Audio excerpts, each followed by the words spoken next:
always increase in bracket la potuko ரெண்டு காலம்லயும் is called inner amount column and outer amount column. So first நமக்கு என்ன சொல்லணும்னா direct as per format என்ன வரணும் direct materials அது used இருக்கலாம் இல்ல consumed இருக்கலாம் இல்ல வெறும் direct materials கூட கொடுத்துக்கலாம். எப்படி இருந்தாலும் இந்த ப்ரொடக்ஷனுக்கு உனக்கு எவ்வளவு மெட்டீரியல் தேவைப்படுது அப்படிங்கிறது தான் direct materials. எவ்வளவு அமௌண்ட் கொடுத்துருக்காங்க direct wages 60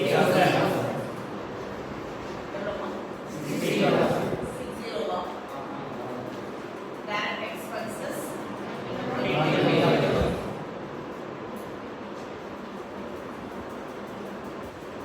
so the மூணு அமௌண்ட்டையும் ஆட் பண்ணி லாயர் ரைட் அந்த லைன் போட்டுட்டு செகண்ட் அவுட்டர் அமௌண்ட் காலத்துக்கு ட்ரான்ஸ்ஃபர் பண்ணு. ஃபார்மேட்டை மாத்தாம போடு so that உங்களோட தப்பு கம்மியாகும். எந்த இடத்துல தப்பு வராது. ஸோ இதை நீ ஆட் பண்ணினா ஆட் பண்ணிருக்கலாம். உட்கார்ந்து வேடி பார்த்துட்டு இருக்கேன். எவ்வளவு வந்து 1 lakh 1,60,000 வருதா? இங்க பாருங்க மூணையும் ஆட் பண்ணி நேரா இந்த இடத்துல அமௌண்ட் போடாத. அப்ப அது நேரா உன்னால ட்ரெயின் காஸ்ட் எழுத முடியாம போயிடும். So you draw a line அந்த மூணையும் ஆட் பண்ணி அந்த லைன் கீழ அமௌண்ட் போடு. சோ தட் அது நேரா நீ எப்படி எழுதிக்கலாம்னா அந்த அமௌண்டோட நேம் வந்து எழுதிக்கலாம். This train cost. ட்ரெயின் காஸ்ட்க்கு அப்புறமா நம்ம என்ன ஆட் பண்ணணும்னா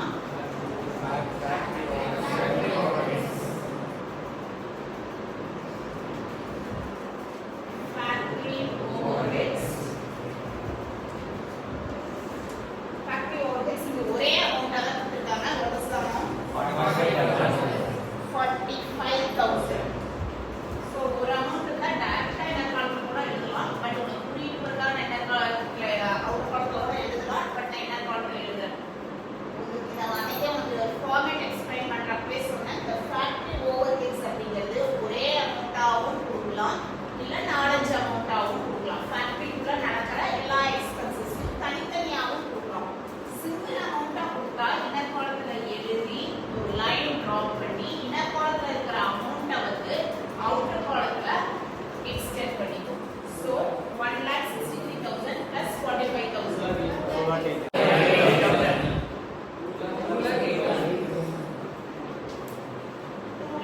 2,08,000 amount. So இதுதான் நம்ம யூசுவலா என்ன சொல்றோம் அட்ஜஸ்ட்மென்ட் இல்லனா இந்த அமௌண்ட்ட தான் நம்ம என்ன எழுதிருக்கோம்னா வொர்க்ஸ் காஸ்ட்னு எழுதிருக்கோம். ஆனா இங்க வந்து அது வொர்க்ஸ் காஸ்ட் எழுத போடுறதுக்கு முன்னாடி ரெண்டு அட்ஜஸ்ட்மென்ட்ஸ் இருக்கு. அது என்னன்னா opening stock of work in progress and closing stock of work in progress. Last கிளாஸ்ல நிறைய டைம் சொன்னேன். Opening stock, closing stock, work in progressம் சரி, finished stockம் சரி, இன்னர் காலத்துல அட்ஜஸ்ட்மென்ட் பண்ணாத அவுட்டர் காலத்துல டைரக்டா பண்ணுன்னு சொன்னேன். சோ ஆட் எப்பவுமே ஓபனிங் ஸ்டாக் வந்து ஆட் பண்ணுவோம். Add opening stock of work in progress என்ன பண்ணுவோம் இங்க பாரு ஆட் பண்ணி அமௌண்ட்ட வந்து கீழ போட்டு that is 2,60,000. அதுக்கு அப்புறமா less closing stock of work in progress. எவ்வளவு மாறுது 6,000. So 2,10,000 தான் வந்து என்னது works cost or factory cost எப்படி வேணும் சொல்லலாம். இந்த சம்ல இவ்வளவுதான் கொடுத்திருக்காங்க. எல்லா சம்லையும் லாஸ்ட் இது ஃபர்ஸ்ட் சம் செகண்ட் சம் அப்படிங்கிறதுனால லாஸ்ட் வரைக்கும்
பண்றான். அதுக்கப்புறமா வர்ற அமௌண்ட் தான் வந்து சப்போஸ் இதுக்கப்புறமா ஆஃபீஸ் அண்ட் ஓவர்ஹெட்ஸ் இருக்குதுன்னா என்ன பண்ணுவேன், ஆஃபீஸ் அண்ட் அட்மினிஸ்ட்ரேட்டிவ் ஓவர்ஹெட்ஸ் இருக்குன்னா இதுக்கப்புறமா கண்டினியூ பண்ணுவேன். இந்த சம் இல்ல, அதனால சம் இதோட ஓகேவா. சம்ம படிச்சு புரிஞ்சுக்கிறது ரொம்ப முக்கியம், கரெக்டா சம்ம போடுறது. ஸோ ஃபர்ஸ்ட் பாரு, in a factory 2000 units of A were manufactured in the month of July 2009. இப்படிதான் சம் யூஸ்வலா கொடுப்பாங்க. அந்த ஃபர்ஸ்ட் சம்ங்கறனால உங்களுக்கு வேற எந்த டீடைல்ஸ் அது இல்லை, இதுல கொடுத்துருக்காங்க. ஒரு ஃபேக்டரியில 20000 units of product A was produced அப்படின்னு கொடுத்துருக்காங்க. ஏங்கிற ஒரு ப்ராடக்ட்டை 20000 யூனிட் ப்ரொடியூஸ் பண்றாங்க. அந்த 20000 யூனிட் எப்ப ப்ரொடியூஸ் பண்றாங்கன்னா இந்த மந்த் ஆஃப் ஜூலை. அதுக்கு என்னென்னலாம் எக்ஸ்பென்ஸ் ஆச்சு, அதனோட related expenses given detailed below கொடுத்துருக்காங்க. சம் புரியுது நமக்கு. So the following figures obtained from the costing record. Prepare the cost sheet showing cost per unit அப்படின்னு இருக்குது. அப்படின்னா என்னது, per unitனா என்னது, கீழே கொடுக்கப்பட்டிருக்கிறது வந்து அந்த 20000 யூனிட் ப்ரொடியூஸ் பண்றதுக்கு உண்டான செலவு வந்து கொடுக்கப்பட்டிருக்குது. இதுல இருந்து நீ காஸ்ட் ஷீட்டை போட்டு ஒரு யூனிட்டுக்கு எவ்வளோ காஸ்ட் ஆகுது, செலவாச்சு அப்படிங்கிற ஒரு 20000 யூனிட் ப்ரொடியூஸ் பண்றதுக்கு இவ்வளோ கொடுத்துருக்கான். கேட்டிருக்கிற கொஸ்டின் என்னன்னா கேட்டிருக்காங்க ஒரு யூனிட் அப்போ பர் யூனிட் அப்படின்னு இருக்குது. So you are asked to give answer for per unit. ஒரு யூனிட்டை ப்ரொடியூஸ் பண்றதுக்கு எவ்வளோ காஸ்ட் ஆகுதுங்கிற ஆன்சர் கொடு அப்படின்னு போட்டிருக்கான். எனவே அவங்க என்ன போட சொல்லியிருக்காங்கன்னா காஸ்ட் ஷீட்டை போட சொல்லியிருக்காங்க. காஸ்ட் ஷீட் அப்படின்னாவே இந்த சம்பர், இந்த சம்ல எப்படி கொடுத்துருக்காங்க, என்ன அட்ஜஸ்ட்மெண்ட் இருக்குது இந்த சம்ல, opening stock of raw materials, purchases, closing stock of raw material, direct wages, factory overheads, office and administrative overheads. நான் உங்களுக்கு சொன்ன அட்ஜஸ்ட்மெண்ட்டே மூணே தான் வரலாம் சம்ல அப்படின்னு சொன்னேன். எது ரிலேட்டடா அட்ஜஸ்ட்மெண்ட்ஸ் வரலாம்னு உங்களுக்கு சொன்னேன்னா 3 விஷயங்கள். ஒன்று வந்து ரா மெட்டீரியல். ரா மெட்டீரியலுக்கு என்ன கொடுக்கலாம், என்ன அட்ஜஸ்ட்மெண்ட்ஸ் வரும்னு சொன்னேன், opening stock, purchases, closing stock.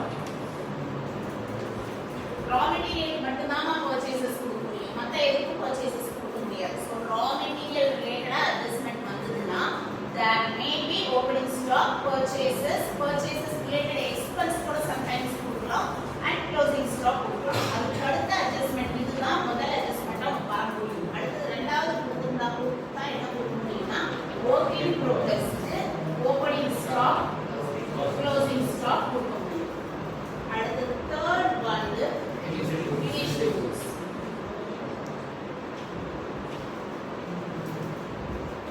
அதுக்கு the same thing, opening stock, closing stock. So இதுதான் லாஸ்ட் சம்ல நமக்கு கொடுத்தது. ஃபர்ஸ்ட் சம்ல நம்ம பார்த்தீங்கன்னா இந்த அட்ஜஸ்ட்மென்ட்ல எல்லா சம்லயும் எல்லா அட்ஜஸ்ட்மென்ட்டும் இருக்குங்கிற நெசசிட்டி ஒன்றும் இல்லை. லாஸ்ட் சம்ல the work in progress ரிலேட்டடான opening stock and closing stock மட்டும் தான் கொடுத்துருக்காங்க. அதனால தான் நம்ம வந்து ஒர்க்ஸ் காஸ்ட் இங்கே எழுதாம அந்த அட்ஜஸ்ட்மெண்ட்டை முடிச்சு நம்ம என்ன எழுதணும்னா ஒர்க்ஸ் காஸ்ட் எழுதணும். இப்போ இந்த சம்ம போட்டோம்னா மெயின்டைன் அந்த ஃபார்மேட்லேயே சொன்னேன். ஒர்க்கிங் ரா மெட்டீரியலுக்கு opening stock, closing stock, purchases கொடுத்துட்டானா ஓப்பனிங் ஸ்டாக்கோ ரா மெட்டீரியல் எவ்வளோ இருந்தது, எவ்வளோ முடிவில் இருந்தது அதெல்லாம் நமக்கு தேவையில்லை. காஸ்ட் ஷீட் போடுறதுக்கு நமக்கு என்ன ரா மெட்டீரியல் தேவைன்னா இந்த 20000 யூனிட்டை ப்ரொடியூஸ் பண்ணுறதுக்கு நீ எவ்வளோ ரா மெட்டீரியல் யூஸ் பண்ணியிருக்கிறங்கிற இன்ஃபர்மேஷன் தான் நம்ம சம்மில் போடணுமே தவிர ஓப்பனிங்ல எவ்வளோ இருந்தது, க்ளோசிங்ல எவ்வளோ இருந்தது, பர்ச்சேசஸ் இவ்வளோ பண்ணுவோம் இதெல்லாம் நமக்கு அந்த காஸ்ட் ஷீட்டுக்கு தேவையில்லை. என்ன சொல்றேன்னு புரியுதா? நாம இப்போ போட போறது அந்த சம்ல இருக்கிறது ஏங்கிற ரா மெட்டீரியல் ப்ரொடியூஸ் பண்றதுக்கு 20000 யூனிட்ஸ் ப்ரொடியூஸ் பண்றதுக்கு எவ்வளோ எக்ஸ்பென்ஸ் ஆச்சு அப்படிதான் கொடுத்துருக்கான். அப்படின்னா உனக்கு அங்கே என்ன கொடுத்துருக்கணும், அந்த 20000 யூனிட்டை ப்ரொடியூஸ் பண்றதுக்கு எவ்வளோ ரா மெட்டீரியல் நீ யூஸ் பண்ணியிருக்கிறேன்னு கொடுத்துருக்கணும். ஆனா அது சம்ல கொடுக்கல. அதுக்கு பதிலாக அதை கால்குலேட் பண்றதுக்கு தேவையான இன்ஃபர்மேஷன்ஸ் நமக்கு சம்ல இருக்குது. அதுதான் என்ன இன்ஃபர்மேஷன் இருக்குன்னா ஓப்பனிங் ஸ்டாக் இருக்கு, பர்ச்சேசஸ் இருக்குது, க்ளோசிங் ஸ்டாக் இருக்கு.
சம்மையும் அந்த சம்மையும் கம்பேர் பண்ணி பார்த்துக்கோ. சம்மே எங்க ஆரம்பிக்கணும்னா டைரக்ட் மெட்டீரியல் யூஸ்டு தான் ஆரம்பிக்கணும். உங்களுக்கு டைரக்ட் மெட்டீரியல் யூஸ்டு சம்ல டைரக்ட் இன்ஃபர்மேஷன் இல்ல, இன்டைரக்டா அந்த டைரக்ட் மெட்டீரியல் யூஸ்டு எப்படி கால்குலேட் பண்றதுன்னு இன்ஃபர்மேஷன் கொடுத்துக்கலாம். இதுதான் direct materials used. Materials used டைரக்டா சம்ல இல்லாம 20000 யூனிட்ஸ் ப்ரொடியூஸ் பண்றதுக்கு எவ்வளவு ரா மெட்டீரியல்ஸ் நமக்கு தேவைப்பட்டதுங்கிறது டைரக்டா நேர்முகமா சம்ல கொடுக்காம மறைமுகமா அதை கால்குலேட் பண்றதுக்கான இன்ஃபர்மேஷன்ஸ் கொடுத்துருக்கோம். ஸோ அதை கால்குலேட் பண்ணிட்டு தான் நம்ம ஃபார்மேட்டே ஆரம்பிக்கிறோம். அந்த கால்குலேஷன் பார்ட்டை வந்து நம்ம எங்க போட்டுக்கிறோம்னா பர்டிகுலர்ஸ் பார்ட்டுக்குள்ள அவ்வளவுதான். அண்ட் இது ஒன்றும் பெரிய விஷயம்லாம் இல்லை, நீ அப்படியே சும்மா ஒரு லாஜிக்கலா யோசிச்சு பாரு. அந்த 20000 யூனிட்ஸ் ப்ரொடியூஸ் பண்ணணும் அப்படின்னு கொடுத்துருக்காங்க ஒரு மெட்டீரியல், ஏங்கிற மெட்டீரியல். அந்த 20000 மெட்டீரியல் அது ஏங்கிற மெட்டீரியலை ப்ரொடியூஸ் பண்ணுறதுக்கு உனக்கு ரா மெட்டீரியல் மூலப்பொருள் 5000 ரூபாய் மூலப்பொருள் தான் இருக்கு, அது பத்தாது. ஸோ அந்த வருஷம் என்ன பண்ணிருக்கிறேன்னா எகைன் பர்ச்சேஸ் பண்ணிருக்கிறேன். அப்போ 55000 ரூபாய்க்கு பர்ச்சேஸ் பண்ணிக்கிறேன். ஓப்பனிங்ல 5000 ரூபாய் இருக்குதா, திருப்பி 55000 ரூபாய்க்கு பர்ச்சேஸ் பண்ணிருக்கிறியா, ரெண்டையும் ஆட் பண்ணா எவ்வளோ மொத்தமா உங்கள்கிட்ட ரா மெட்டீரியல் இருக்கும் அப்படின்னா 60000 ரூபாய் மொத்தான ரா மெட்டீரியல் உங்கள்கிட்ட இருக்கும்.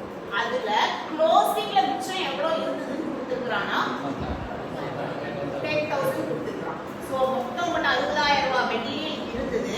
அதுல கடைசியா கணக்கு பார்க்கறப்ப உங்கள்கிட்ட எவ்வளவு ரா மெட்டீரியல் மிச்சம் இருக்குதுன்னா 10000 ரூபாய் தான் இருக்குது. அப்ப மீதி இருக்கிறது 50000 ரூபாய் நீ என்ன பண்ணிட்டேன்னா யூஸ் பண்ணிட்டேன். ஸோ அதுதான் direct materials use. So sum இப்போ ஃபார்மேட் ஆரம்பிச்சிருச்சு. Direct materials use. அடுத்து என்னது டைரக்ட் லேபர்ஸ். எவ்வளோமா டைரக்ட் எக்ஸ்பென்சஸ் இருக்கா? ஸோ எக்ஸ்பென்ஸ் இல்லைன்னா பரவாயில்ல, எல்லாமே எல்லா சமையும் இருக்குங்கிறத ஒன்றும் அவசியம் இல்லை.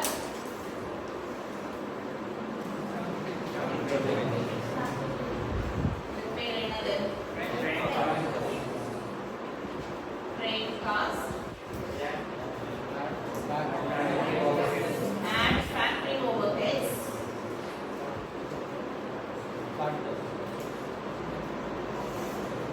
ஒரே சிங்கிள் அமௌண்டா தான் கொடுத்துருக்காங்க. என்ன அமௌண்ட் கொடுத்துருக்காங்க?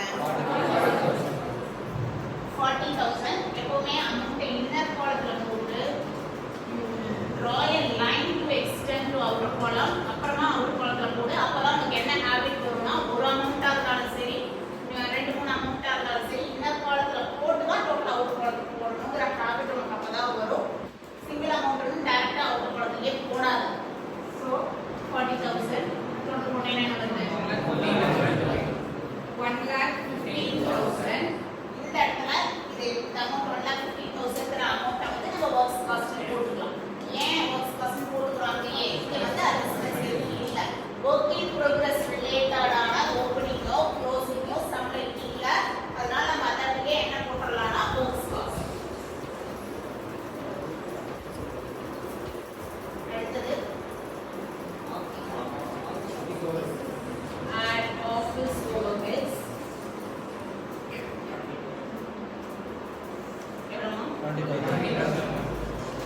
அதே ஒரு டைம் என்ன ரூல் சொல்றோம்னா அதே தான், இந்த காலத்துல போட்டு அவுட்டர் காலத்துக்கு எக்ஸ்டெண்ட் பண்ணு. So it is 1,35,000. நமக்கு பேர் என்ன? Cost of production. Suppose opening stock of finished குட்ஸோ க்ளோசிங் ஸ்டாக் ஆஃப் ஃபினிஷ்ட் குட்ஸோ கொடுத்துருந்தாங்கன்னா இந்த இடத்துல காஸ்ட் ஆஃப் ப்ரொடக்ஷன் போடாம ஓப்பனிங் அவுட்டர் காலத்துல ஆட் பண்ணி க்ளோசிங் லெஸ் பண்ண வாட்டி நீ என்ன போடணும்னா காஸ்ட் ஆஃப் ப்ரொடக்ஷன் போடணும். வேற ஏதாவது கன்செப்ட்ல அவ்வளவுதான், சம் அவ்வளவுதான் இருக்குது. ஸோ காஸ்ட் ஆஃப் ப்ரொடக்ஷன் வந்துருச்சு. ப்ரொடியூஸ் பண்ற வரைக்கும் உனக்கு என்ன காஸ்ட் அப்படிங்கிறது வந்துச்சு. உன்னை கேட்டுக்கிற question total cost of production மொத்தமா 20,000 யூனிட்டுக்கு இவ்வளோ காஸ்ட் ஆஃப் ப்ரொடக்ஷன் ஆகுது. உன்னை கேட்டுக்கிற question total cost of production கேட்கலாம். கொஸ்டினுக்கு ஆன்சர் பண்ணு. ஸோ அதை பாரு, 20,000 units of A were manufactured in the month of July. From the following figures obtained from the cost records, prepare the cost sheet showing cost per unit. ஒரு யூனிட்டை produce பண்றதுக்கு எவ்வளவு cost ஆகுது